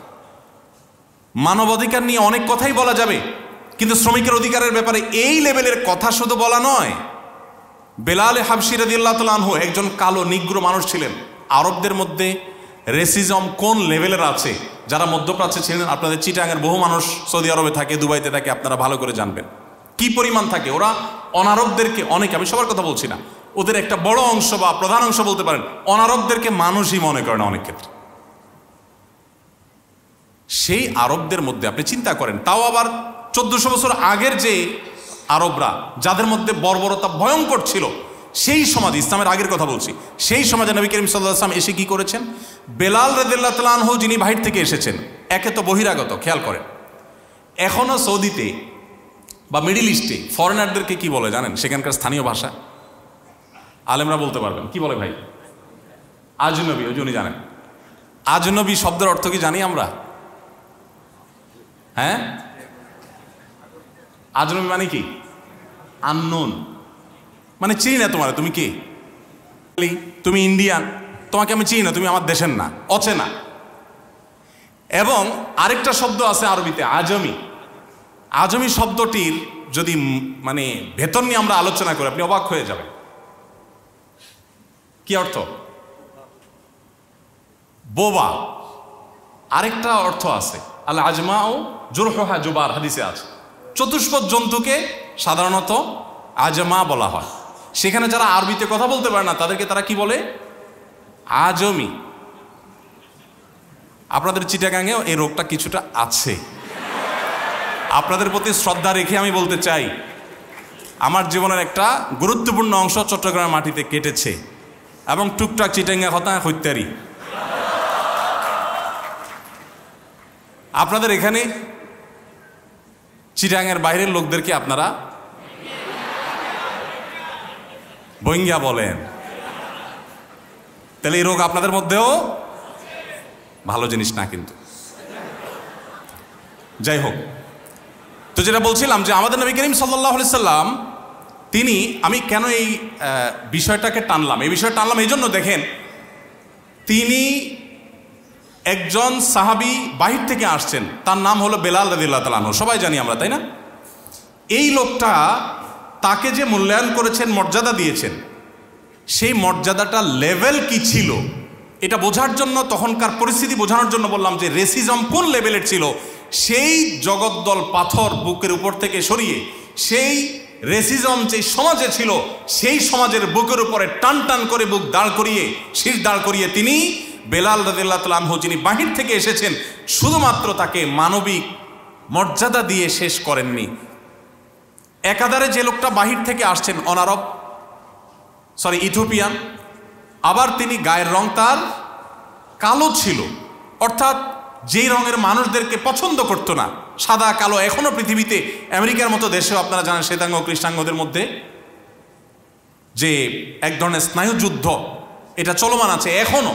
সভ্যতার সবচেয়ে বেশি দাবিদার যারা, তাদের দেশে আপনার কৃষ্ণাঙ্গ শ্বেতাঙ্গ নিয়ে এখনো পর্যন্ত যে আপনার দ্বন্দ্ব সেটা চলমান আছে। সেখানে সেই নবী সাল্লাল্লাহু আলাইহি সাল্লামের সময়কার যে মধ্যপ্রাচ্যের মানুষের অবস্থা ছিল, মানসিক অবস্থা ছিল, সেই সমাজের মানুষের কাছে একজন লোক বাহির থেকে আসছেন, একে তো অনারব, আজনবী, আননোন মানুষ, আবার তিনি গায়ের রং তার কালো, আবার তিনি কৃতদাস ছিলেন। একটা মানুষকে সেই সমাজে ঘৃণা করার যতগুলো উপাদান প্রয়োজন ছিল তার সবগুলো যখন একজন মানুষের মধ্যে ছিল, সেই মানুষটাকে শুধুমাত্র মানবিক মর্যাদা দেন নাই, তাকে নবী সাল্লাল্লাহু আলাইহি সাল্লাম নিজের সহকারী হিসাবে, মসজিদের মুয়াজ্জিন হিসাবে, আজকালকার মুয়াজ্জিন নয়, সেই সমাজের মুয়াজ্জিন, মসজিদের সবচেয়ে সম্মানজনক পদটা তাকে দিয়েছেন। আজ আপনি দেখবেন বহু মানবাধিকারের সবক দেওয়া মানুষগুলো বাসায় কাজের বুয়াদেরকে মেরে ফেলে। শুনেন না পত্রপত্রিকাতে, দেখেন না আপনারা? মানবাধিকার, শ্রমিকের অধিকার নিয়ে কথা বলতে বলতে মুখ দিয়ে আমরা খই ফুটে ফেলাই, বাসা দেখা গেল কাজের লোক মারতে মারতে শরীরে দাগ করে ফেলছি, পত্রপত্রিকা নিউজ হচ্ছে প্রায়, দেখেন না? মুহাম্মদ সাল্লাল্লাহু আলাইহি সাল্লাম সে মানুষ ছিলেন যিনি শুধুমাত্র তত্ত্ব দিয়ে যান নাই, প্রতিটি তত্ত্বের সর্বোৎকৃষ্ট বাস্তবায়ন করে তারপর পৃথিবীতে চলে গেছেন। সময় কিন্তু ওই 10 বছর। আপনি তার জীবন নিয়ে যদি অধ্যয়ন করেন, আপনি বিস্মিত না হয়ে পারবেন না যে আল্লাহর সৃষ্টি জগতে তার অস্তিত্ব, তার জীবনী, এর চাইতে বড় বিস্ময়ের আর কোনো বিষয়ই নেই। আপনি দেখাতে পারবেন না জীবনে এত বাধা ছিল, এত বিপত্তি ছিল, এত ঝামেলা ছিল, এত টেনশন ছিল। আমাদের এই যে টুকটাক পেরেশানি আছে, আমি আসুন্নাহ ফাউন্ডেশন চালাই, আমাদের প্রিন্সিপাল স্যার এই প্রতিষ্ঠান চালান, আমাদের ডাইরেক্টর স্যার ওনার সেক্টর, হসপিটাল সেক্টর চালান। আমরা আমাদের এই ক্ষুদ্র দায়িত্বগুলো পালন করতে গিয়ে আমাদের অনেক সময় মাথা গরম থাকে, মেজাজ গরম থাকে। সামনে কেউ কোনো কিছু নিয়ে আসলে বলি, আরে পরে আসো, দেখো না ঝামেলার মধ্যে আছি, তুমি একটু পরে আসো। এরকম উৎসাহ প্রকাশ আমরা সবাই কম বেশ করি মানুষ হিসাবে, তাই না? আমাদের জীবনের অংশ এটা। কিন্তু আপনি অবাক হবেন, নবী করিম সাল্লাল্লাহু আলাইহি সাল্লামের সারা জীবনের আপনি যতগুলো জীবনী গ্রন্থ পড়বেন এবং হাদিস গ্রন্থে নবী সাল্লাল্লাহু আলাইহি সাল্লাম থুথু কয়বার কোথায় ফেলেছেন সেটাও কিন্তু সংরক্ষিত আছে। স্ত্রীর সাথে ঘরের অভ্যন্তরে তিনি কি করেছেন, কি আচরণ করেছেন, সেগুলো সব রেকর্ড আছে। তার জীবনের কোনো কিছু আনরেকর্ড নেই। তিনি একান্তে ওয়াশরুমে যখন পরিচ্ছন্ন হতেন, সেই পরিচ্ছন্ন হওয়ার ধরন ছিল, উপায় ছিল, নিয়ম ছিল, প্রক্রিয়া পদ্ধতি কি ছিল সেটাও হাদিসে আসছে। তিনি অজুতে কুলি করেছেন, কয়বার করেছেন, কিভাবে করেছেন সেটাও হাদিসে আছে। তার পার্সোনাল লাইফের এমন কোনো পার্ট না যেটা হাদিসে আসে নাই। কিন্তু আপনি অবাক হবেন, নবী সাল্লাল্লাহু আলাইহি সাল্লামের সারা জীবনের মধ্যে একটি বারের জন্য এমন কোনো ঘটনা ঘটে নাই যে তিনি খুব টেনশনে আছেন, যুদ্ধের মধ্যে আছেন, রণাঙ্গনে আছেন, বদর, উহুদ, খন্দক, এই সমস্ত ঝামেলার মধ্যে আছেন, শত্রুদের নানামুখী আক্রমণের মধ্যে আছেন, এবং তিনি টেনশনের চোটে কাউকে বলেছেন, সরো এখন আমার কাছে, আমি এখন টেনশনে আছি। এরকম কথা তার জীবনে একটাও কিভাবে সম্ভব ভাই? 63 বছরের জীবনে একবারও থাকবে না? যার জীবনে সবকিছু সংরক্ষিত আছে, কাউকে যদি ঝাড়ি দেন সেটাও কি সংরক্ষণে থাকতো? হাদিস সম্পর্কে যদি আপনার একেবারে প্রাইমারি ধারণাও থাকে, তাহলে আপনি বলতে পারবেন যে নবী সাল্লাল্লাহু আলাইহি সাল্লামের জীবনে কাউকে ঝাড়ি দিবেন আর সেটা হাদিসে বর্ণনা থাকবে না, অসম্ভব। সবকিছুই আছে, কিন্তু এটা আপনি তার জীবনে একটাও খুঁজে দেখাতে পারবেন না। কিভাবে সম্ভব? কিভাবে সম্ভব বলেন? 2024 সালের এই বাস্তবতা, এই পৃথিবীতে দাঁড়িয়ে আমরা কত টেনশনে থাকি। সুইচ দিলেই ফ্যান ঘুরে, আপনার রিমোট টিপ দিলে এসি চলে, কথা বলছি স্মুথলি, কোনো অসুবিধা না, মাইকের ব্যবস্থা আছে, লাইটের ব্যবস্থা আছে, কিছুই ছিল না। বাসায় খাবারটা পর্যন্ত ছিল না, আরাম করে ঘুমাবে সেই ব্যবস্থা পর্যন্ত ছিল না, চতুর্মুখী শত্রুতা ছিল। এরকম সংগ্রামী একটা জীবন, এরকম শত সহস্র বাধার পাহাড় ডিঙ্গিয়ে চলা একটা জীবনে একটি বারের জন্য কোনো মানুষকে ঝাড়ি দিয়েছেন, কোনো মানুষকে বকা দিয়েছেন এবং পরে আবার সরি বলতে হয়েছে, এরকম একটি ঘটনা তার জীবনে ঘটেনি। এটি কোনো স্বাভাবিক বিষয় নয়, এটি আল্লাহর পক্ষ থেকে তিনি যে মিরাকল, আল্লাহর পক্ষ থেকে যে তিনি মহামানব ছিলেন, আল্লাহর পক্ষ থেকে যে সবচেয়ে বড় বিস্ময়কর সৃষ্টি ছিলেন, এটি তার একটা ছোট উদাহরণ মাত্র। আপনি মানবাধিকার নিয়ে আজকাল যে সমস্ত কথা বলা হয়, আমি তো বলি যে নারীবাদ নিয়ে, অন্যান্য বাদ নিয়ে অনেক কথা বলা, নারী অধিকার নিয়ে অনেক চমৎকার চমৎকার কথা আপনি শুনতে পাবেন। নারীদের অধিকার নিয়ে আপনি দেখবেন যে নারীকে কর্মক্ষেত্রে জায়গা করে দেওয়া উচিত, চমৎকার কথা। কিন্তু সেটা দেখবেন ইয়াং নারীদের বেলায়, বৃদ্ধ নারীদের বেলায় দেখবেন না। কি বলেন? দেখবেন পশ্চিমা পৃথিবীতে যারা আমাদেরকে এগুলো সবক দেয়, তাদের দেশে বৃদ্ধ নারীদের বেলায় তাদের একমাত্র ডিসিশন হলো বৃদ্ধাশ্রম। আর কোনো বিকল্প আছে তাদের কাছে? কিন্তু আমার মুসলমানের কাছে কি বিকল্প আছে বলেন তো? আমার মুসলমানদের সমাজে আমার নবী সাল্লাল্লাহু আলাইহি ওয়াসাল্লাম যে আদর্শ শিক্ষা দিয়ে গেছেন, সে আদর্শের শিক্ষার কারণে আমাদের সমাজে নারীর জীবনের সবচেয়ে উপভোগ্য টাইমটা থাকে, সবচাইতে সুখকর সময়টা থাকে তার বার্ধক্যের সময়টা। শূন্য, সামন্ত, ছেলে ফেলে, নাতিপুতি সব চারপাশে ঘিরে থাকে, ভাবটাই অন্যরকম। যৌবন বয়সে স্বামীর সংসারে টুকটাক ঝামেলা ছিল, ননদ, দেবর, শাশুড়ি, নানান কাহিনী ছিল। মাগের যখন বৃদ্ধ হয়ে গেছে, এখন সারা জীবন ডিস্টার্ব করা স্বামীটাও এখন বিড়ালের মতো সোফার এক কোণা চুপচাপ বসে থাকে। কেন বসে থাকে? কারণ তাকাইলে দেখে ছেলে ডানে, মেয়ে ডানে, ছেলের ঘরের নাতি, মেয়ের ঘরের পুতি, সব চারপাশে ঘেরা। বুড়ির যে পাওয়ার, তাতে বেচারা চুপচাপ মিসকিনের মতো বসে থাকে সোফার এক কোণে। আমার এই সমাজে নারীর অধিকার নবী করিম সাল্লাল্লাহু আলাইহি ওয়াসাল্লাম এমনভাবে প্রতিষ্ঠা করে গেছেন, নারীর জীবনে যত তার বয়স হবে তত তার মর্যাদা বাড়বে, তত তার মূল্য বাড়বে, তত তার গুরুত্ব বাড়বে, সংসারে তার আধিপত্য বাড়বে, তার কর্তৃত্ব বাড়বে, তার মর্যাদা বাড়বে। আর তোমরা যে নারীর অধিকারের কথা আমাদেরকে সবক শোনাতে আসো, তোমার সমাজে নারীর নিগ্রহের যে পরিমাণ, যে রেশিও, নির্যাতনের যে হার, সেটা আমরা সবাই জানি আজ গুগলের এই সময়, অনলাইনের এই সময়ে। আমি সেজন্য বলি, হে মুসলমানের সন্তান, হে আমার ভাই, আপনাকে কোনো নীতিবাক্যের সবক মুহাম্মদ সাল্লাল্লাহু আলাইহি সাল্লামের উম্মত হিসাবে আপনাকে পৃথিবীর কোনো সভ্যতার কাছ থেকে ধার নেওয়ার কোনো প্রয়োজন নেই। আপনি নিজে এত সমৃদ্ধ, আপনি এত রিচ, আপনি জানেন না। আপনার মানবাধিকারের প্রয়োজন, আপনার পশুর অধিকারের প্রয়োজন। পশুর অধিকার নিয়ে তিনি কি করে গেছেন? কোনো পশুকে যদি জবে করেও তোমার খেতে হয়, ছুরি ভালো করে ধার দিয়ে নাও। এক সাহাবী, এক ব্যক্তি, তিনি ছাগল শুইয়ে পায়ের নিচে চেপে ধরে আরেক হাতে চাকু ধার দিচ্ছেন। নবী সাল্লাল্লাহু আলাইহি ওয়াসাল্লাম দেখে তাকে ধমক দিয়ে বললেন, তুমি কি তাকে জবে করে মারার আগে আরো কয়েকবার মারতে চাও? কেন তুমি আগে থেকে ছুরি ধার দিয়ে আনো নাই? এখন গলার উপরে পাড়া দিয়ে তারপর তুমি ছুরি ধার দিচ্ছ। আরেকজনকে পিপিলিকা মারতে দেখেছেন, আগুন দিয়ে পোড়াচ্ছে। তিনি বলেছেন, লা ইউআযযিবু বিন-নার ইল্লা রাব্বুন নার। আগুন দিয়ে শাস্তি দেওয়া শুধু আগুনের সৃষ্টিকর্তার সাজে, আর কারোর সাজে না। কোনো প্রাণী, কোনো সৃষ্টি যদি তোমার উপদ্রবের কারণ হয়, তুমি মেরে ফেলো, নিধন করো, কিন্তু নির্মমভাবে তুমি তাকে মারবে আর এনজয় করবে, ফুর্তি করবে, এটা তোমার কখনো স্বভাব হতে পারে না এজ এ মুসলিম। আপনি পশুর অধিকারের কথা বলবেন, প্রাণী সম্পদ রক্ষার কথা বলবেন।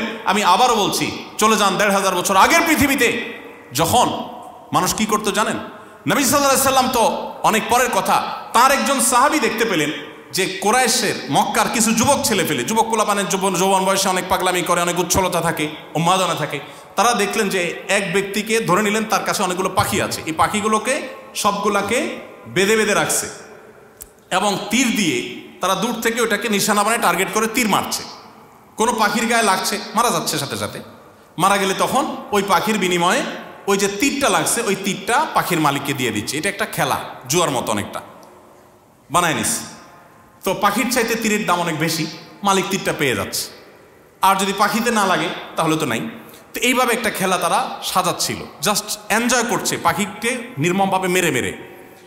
নবী করিম সাল্লাল্লাহু আলাইহি ওয়াসাল্লাম সাহাবী, সম্ভবত আব্দুল্লাহ ইবনে ওমর রাদিয়াল্লাহু তাআলা আনহু, তিনি যখন এই যুবকদের কাছাকাছি আসলো, দেখেন কিছু বলতে হয় নাই, তাকে দেখে সবগুলা ভৌদৌড়, সব পালায় গেছে। কেন পালায় গেছে? কারণ জানে মুহাম্মদ সাল্লাল্লাহু আলাইহি সাল্লামের শিষ্য সাহাবী একটা পাখির প্রতি নির্মমতা এটা সে সহ্য করবে না, পালিয়ে গেছে। তিনি খুব কঠোরভাবে তাদেরকে ভৎসনা করেছেন এবং তাদের এই বর্বরতার বিরুদ্ধে তিনি কথা বলেছেন। ভাইরা, আজ আপনাকে যারা মানবতার সবক দেয় আর আপনি শুনে খুব বেশি আপ্লুত হয়ে যান, ফিলিস্তিনে নিরীহ মানুষগুলোকে পশুর মতো, পশুর চাইতে আরো নির্মমভাবে অনবরত হত্যা করে ফেলা হচ্ছে, তাদের মুখে কোনো মানবাধিকারের কথা সেখানে পাবেন না। আপনি মুহাম্মদ সাল্লাল্লাহু আলাইহি ওয়াসাল্লামের উম্মত, আপনার মানবাধিকারের সবক, আপনার পরিবেশ রক্ষার সবক, আপনি যে কোনো কিছুর সবক নিতে যান, আপনাকে পৃথিবীর কারো কাছে যাওয়ার দরকার নেই। এদের এই সমস্ত আদর্শ যারা বলছে, তাদের এই আদর্শগুলোর জন্মের 1000 বছর আগে যে আদর্শ আপনাকে ইসলাম দিয়ে গেছে, আল্লাহ শপথ করে বলছি, আপনার চাইতে সমৃদ্ধ আদর্শের দিক থেকে পৃথিবীতে কোনো জাতি হতে পারে না। আল্লাহ তাআলা আমাদের সবাইকে মুহাম্মদ সাল্লাল্লাহু আলাইহি সাল্লামের জীবনীকে জানা এবং সে আলোকে আমাদের জীবনকে আলোকিত করার তৌফিক দান করুন।